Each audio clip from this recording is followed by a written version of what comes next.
Vous allez écouter Social Calling. Mais juste avant, je voulais remercier Arkea qui sponsorise ce programme. C'est une banque pas comme les autres, qui mise sur les entrepreneurs précurseurs dans le domaine social et environnemental. Une banque connectée, qui soutient l'innovation et qui n'a pas peur d'être à l'avant-garde en répondant aux aspirations de la génération Social Calling. En bref, vous l'avez compris, Arkea soutient les millennials qui veulent entreprendre et s'engager pour construire leur avenir et le monde de demain.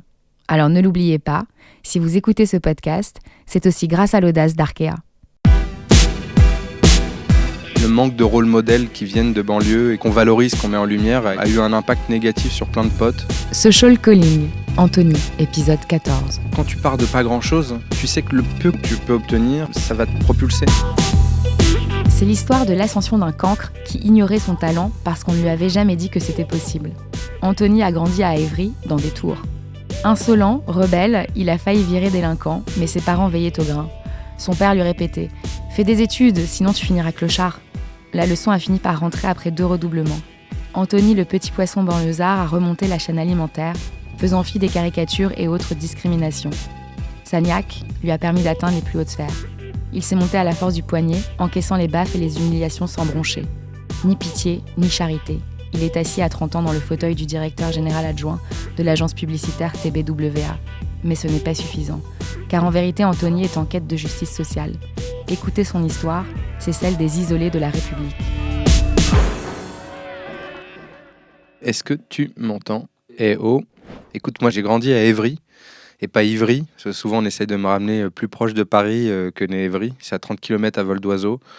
C'est à 1h30 en fait en RER pour de vrai. J'ai fait toutes mes classes même à Évry, et dont le collège, qui était un moment particulier. J'étais très très mauvais à l'école. Ça ne veut pas de moi être quelqu'un de génial, mais je me sens un peu survivor parfois. Il y a une anecdote qui me revient lorsque je pense à ce moment-là. C'était, on était en 4e en classe de techno avec un prof sans doute un peu plus investi qu'il ne faudrait, mais c'était pas une mauvaise chose. Et il nous avait posé une question collectivement. Il nous avait dit, mais à votre avis, pourquoi on n'a jamais eu de président qui vient d'Évry ? Et à ce moment-là, c'est vrai qu'on était tous en questionnement, on s'est tous regardés en se disant, mais déjà, pourquoi il nous pose cette question ? Et puis, pendant 1 heure, il nous a laissé patauger avec nos réponses d'adolescents sur parce qu'il n'y a pas d'école pour ça, parce que c'est loin de Paris, parce qu'on avait tous des arguments un peu bêtes. Et il nous a tenu la jambe pendant au moins 1 heure là-dessus. Et au bout d'1 heure, il nous regarde dans les yeux, il fait « C'est parce qu'on vous a jamais dit que c'était possible ». Et c'est vrai que c'est un souvenir qui est important pour moi parce qu'à l'époque, personne n'avait compris en se disant « Oh, c'était ça !» Cette réponse un peu nulle, quoi. Et c'est vrai qu'avec le recul, moi, je me rends compte à quel point le manque de rôle modèle qui viennent de banlieue et qu'on valorise, qu'on met en lumière, a eu un impact négatif sur plein de potes, sur moi aussi, sur le fait de ne pas se projeter sur des métiers ambitieux ou sur des carrières un peu prestigieuses. Alors, ça ne veut pas dire qu'on n'a pas de rôle modèle, hein. La Coupe du Monde nous le fait dire avec Mbappé qui vient de Bondy, qui revient à Bondy comme un héros, et ça fait plaisir. Mais il nous faut des rôles modèles dans tous les secteurs. Il nous faut des rôles modèles qui viennent de quartiers, il nous faut des rôles modèles qui viennent de régions rurales, et puis qui inspirent plein de types de jobs, pas seulement le foot, pas seulement la musique, mais aussi des entrepreneurs, des gens de la tech, des gens du numérique. Et c'est vrai que ça, je me rends compte à quel point ça nous a manqué. Donc ce prof-là, un peu farfelu à l'époque, il n'était pas tant que ça finalement.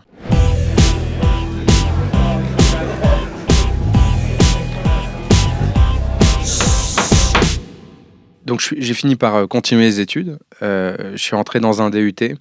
J'ai rencontré des profs extraordinaires qui m'ont même fait redoubler, donc c'était génial. J'ai passé 1 année de plus alors que j'avais déjà redoublé 1 année avant. Et j'ai rencontré un prof qui m'avait parlé d'une école, cette école au cœur d'Évry, qui s'appelait l'Institut National des Télécommunications, qui est devenu aujourd'hui l'Institut Mines Télécom. Et c'était une école qui était réputée plutôt difficile d'entrée, parce que forcément, concours ingénieur, moi je venais d'un DUT, donc plutôt études technologiques. Et j'ai réussi à avoir le concours. Alors on va savoir comment, c'est la force du hasard. Je pense que c'était le bon sujet, le bon moment, le bon matin. Mais bon voilà, je suis rentré dans cette école. Je crois que j'avais pas pris conscience de l'importance de cette école, du réseau qu'il y avait derrière. Je voulais en sortir. Je suis revenu voir un peu ma maman d'école en DUT, qui s'appelait Marisol Craver, espagnole, vachement investie, avec un accent chantant. Et je lui ai dit, Marisol, je me sens pas de rester, quoi. Je sais pas, je me sens pas bien. C'est pas mes codes, c'est pas ma culture, c'est pas mon... Et elle me dit, Anthony, je vous préviens, vous quittez l'INT, je ne vous parle plus. Et donc là, elle m'a ramené directement dans mes cordes et donc je suis resté peut-être pour lui faire plaisir. Et à cette époque-là, je m'étais dit, j'avais vu le mot télécommunication, donc pour moi, il y a le mot communication, donc il y aurait de la com. J'étais un peu déçu du voyage. Mais du coup, donc j'ai voulu continuer sur une école de com. Et puis à cette époque, je retourne voir ma maman d'école et je lui dis, voilà, j'aimerais bien faire peut-être le CELSA. Elle me dit, Anthony, je crois en vous, hein, c'est pas le problème, hein, mais elle me dit, mais le CELSA quand même, là, c'est un peu... Elle connaissait mon niveau en orthographe, donc je pense qu'elle m'avait complètement arrêté. Et écoute, j'ai testé le concours et j'ai réussi à l'avoir. Alors, je pense que le jury, quand je leur ai dit que j'étais en train d'écrire un livre, ils m'ont pas cru. Donc c'est bien, ça m'a permis de tenir les 15 minutes de l'entretien pour éviter de parler d'autres références que j'avais peut-être pas. Mais c'était chouette parce que, en fait, quand j'ai dit j'écris un livre, et le mec m'a dit pardon, un livre? Et j'ai dit oui. Et en fait, j'avais créé ma boîte en parallèle de mes études. Donc ce livre-là, c'était un peu un témoignage de cette expérience professionnelle. C'est Erol qui nous avait répondu favorablement. Ce jour-là, j'avais les larmes aux yeux parce que c'était inespéré. T'as pas de contact chez un éditeur. Tu fais un mail un peu hasardeux pour dire bonjour, on voudrait écrire un livre sur l'événementiel. 2 mois après, t'as l'éditrice qui te rappelle pour dire bingo, le sujet me plaît, faites un chapitre témoin. Voilà, j'ai passé mon été à écrire ce livre-là. Et voilà, donc rentrer au CELSA, et là, c'est un autre monde qui s'ouvre, quoi. C'est départ d'Evry, arriver à Neuilly. Enfin voilà, c'est même pas le grand écart. C'est là, faut faire du cirque, quoi. Enfin, tu vois, moi, j'ai fait c'est un salto arrière carrément.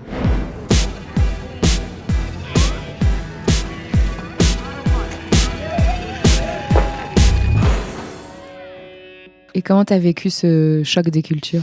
Je l'ai très mal vécu. Parce que tu vois, les cours qui commencent à 8h à Neuilly, alors que tu habites Évry, en fait, quand tu as la nana qui s'occupe des inscriptions qui vient te dire « Vous êtes en retard !» Mais en fait, genre, j'ai envie de lui dire « Mais je viens de faire 2 heures de route, en fait, pour être là. » Parce que les cours finissaient à 20h30, le RERD à cette heure-là, à 20h30, il y avait je sais plus ce que c'était, les travaux Castor, là, ou je sais plus quoi. Donc c'était genre, voilà, c'était Koh-Lanta pour rentrer chez soi. Donc je venais en voiture, il fallait plus de 2h30 pour faire Évry-Neuilly à ce moment-là. Et en fait, là, tu te rends compte du choc des cultures, d'un espèce de microcosme de gens qui n'ont pas conscience que c'est galère de vivre loin de là, qu'il peut y avoir des difficultés. Donc, j'étais absolument tout le temps en retard. Je dis pas que je suis un mec ponctuel, mais là, c'était... Et voilà, donc choc des cultures aussi, parce que je me rends compte, voilà, d'une mixité que j'ai connue à Évry, qui d'un coup absente, quoi. J'ai plus de blague blanc beurre, j'ai plus mes potes avec qui je déconne de tout et de rien, on peut se moquer des uns et des autres. Je retrouve une culture très parisienne, un peu entre soi, et c'est pas que ça m'a traumatisé parce que je me suis fait des potes, mais c'est que du coup, changement de vie, changement de culture, quoi. Donc ouverture sur un autre monde, changement de code aussi, et c'est une baffe, quoi. C'est une baffe. Mon expérience à l'époque en alternance, c'était une catastrophe, parce que je me suis rendu compte que j'avais pas les codes. J'avais les codes très banlieue, sans caricaturer, hein. On sait parler, on sait écrire en banlieue, hein, et c'est pas le sujet. Mais c'est que d'un coup, ouais, faut tout changer, quoi. La manière de s'adresser aux autres, le vouvoiement vs le tutoiement, qui est peut-être plus facile aussi dans certains environnements. Voilà. Donc d'un coup, tu changes de casquette. Et ça, c'était dur, ouais. C'était dur parce que tu passes 2 ans à te remettre en question sans savoir trop pourquoi, en fait. Je me rappelle, quand j'étais donc dans mon ancienne école, j'avais créé ma boîte. J'avais envoyé une centaine de CV pour trouver une alternance. Ma mère me disait, il faut que tu ailles voir ce qu'il y a un grand groupe. Donc je balance une centaine de CV, 0 réponse. À l'époque, c'est Mosaïque RH qui m'a aidé à trouver ma première alternance. Donc j'étais super fier. Je ne savais pas trop pourquoi je rentrais dans le dispositif, mais Mosaïque m'a dit, écoutez, vous avez un nom à consonance étrangère, vous êtes de banlieue, vous n'avez pas d'expérience dans un grand groupe. C'est 3 conditions qui suffisent à ce que votre CV soit potentiellement mis à l'écart. À l'époque, je me dis, de toute façon, tant qu'ils m'aident à trouver une alternance, j'étais tellement... Et en fait, ouais, avec le recul, ces 3 critères qui pouvaient clairement me mettre sur le banc de touche, je m'en rends compte aujourd'hui. Et puis, je m'en suis rendu compte aussi après en tant que recruteur potentiel. Et arrivé au CELSA, je me remets dans la même détermination, quoi. Je rentre au CELSA, je me dis, il faut que je retrouve une alternance. Je balance des CV en pagaille. J'en balance 13, je vois des offres d'alternance sur l'intranet du CELSA. Je me dis, c'est pas possible, quoi. Il y a des trucs, je me dis, j'ai jamais vu ça ailleurs, quoi. Je postule en pagaille. Je balance 13 CV. La semaine qui suivait, j'avais 13 entretiens d'embauche. 13 entretiens potentiels avec des recruteurs en tout genre. Et la petite anecdote, c'est que j'en ai eu un chez Louis Vuitton. Comme plein de gens, c'est une marque qui peut faire rêver parce que c'est une marque de luxe, c'est une marque qui vend du rêve, si j'ose dire. Tout se passe bien, entretien premier, deuxième, en plus vraiment challengeant, en anglais, la totale. Enfin, moi qui parlais pas très bien anglais à ce moment-là. Et Dernier entretien avec le DRH de Louis Vuitton. Donc je me dis, waouh, DRH pour une alternance. Donc j'étais un peu stressé. Et puis je vois ce gars, très sympa, qui me pose plein de questions sur mon parcours. Et puis il me dit, vous écrivez un livre. Puis je dis, ouais, il fait, vous l'avez avec vous? Je dis, non, je l'ai pas là, il va sortir. D'accord. Je dis, mais vous avez l'air de douter. Non. Il fait, je suis un peu comme Saint Thomas, je crois ce que je vois. Ok, d'accord.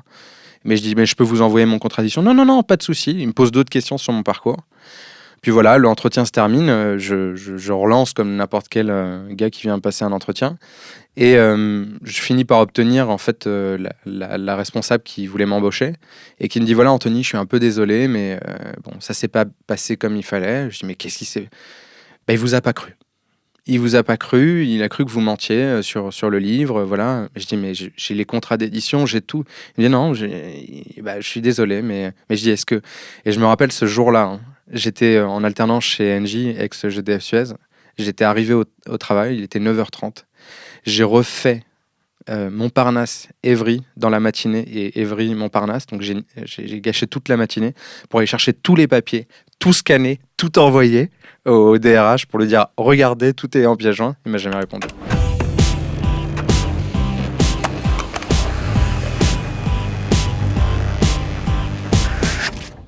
Et comment tu te sens aujourd'hui ? Je me sens super bien, épanoui parce que je porte un projet social qui me fait kiffer. Mais surtout, quand je fais cette rétrospective avec toi, je me rends compte d'une chose, c'est que l'énergie des gens de banlieue, ou de manière générale des gens qu'on en chié, on la comprend pas. On pourrait presque penser que c'est une ambition malsaine parce que d'un coup, c'est des gens qui ont envie de s'en sortir. Soit on t'a mis la tête dans l'eau et t'es mort dans ton bain, soit à un moment, il y a quelqu'un qui a voulu te relever la tête et là, d'un coup, tu reprends un bol d'air et t'as la niaque plus que personne. Moi, j'ai eu cette niaque-là, je l'ai toujours d'ailleurs, mais elle est incomprise parce qu'elle fait presque peur. On se dit, donc, pushy, le mec pushy, nana, il en veut, elle en veut. Mais oui, parce que quand tu pars de pas grand-chose, tu sais que le peu qu'on te donne ou que tu peux obtenir, ça va te propulser. Donc, moi, je garde cette détermination-là. J'aime aussi me dire que je lutte un peu contre l'injustice sociale. Et je trouve qu'il y a pas mal d'injustices, effectivement, qu'on sous-considère le potentiel ou le talent des gens qui vivent en banlieue. Parce qu'ils ont un regard tellement éclairé sur le monde quand tu as grandi, tu vois, au milieu de tellement de cultures. C'est un bol d'air. Moi, j'ai fait 20 fois le tour du monde avant mes 15 ans. Il y avait tellement d'origines sociales, culturelles différentes autour de moi. Et je me suis rendu compte de cette richesse en décrochant un peu d'Évry. Donc aujourd'hui, j'ai la niaque, j'ai grave la pêche, j'ai vraiment envie d'aider le plus grand nombre, et en particulier les jeunes de banlieue, de territoires ruraux, de ceux qui sont les isolés de la République, à être plus visibles, à faire entendre un message fort, à montrer leur talent aussi. En fait, on ne cherche pas la solidarité, on cherche pas la pitié, on cherche juste à être reconnu pour les talents, le talent que certains ont. On le voit par les rappeurs. Niska vient d'Évry, c'était un pote de mon petit frère. On le voit d'ici la peste, etc. Moi, je veux qu'on voit aussi des entrepreneurs. Pour moi, Niska, c'est un entrepreneur, typiquement. C'est pas qu'un rappeur, c'est un mec qui entreprend, c'est un businessman, c'est un mec qui fait l'inauguration du maillot du PSG. Je veux qu'on montre ça. Je veux qu'on montre pas seulement le gars qui me dit des mots durs, parce qu'il sait que c'est ça qui fait vendre, mais aussi montrer des gens qui réussissent et qu'on la niaque, et derrière qui font bosser des gens, qui ont monté une entreprise. Niska en fait partie, il y en a plein d'autres, mais qu'on ne voit pas suffisamment.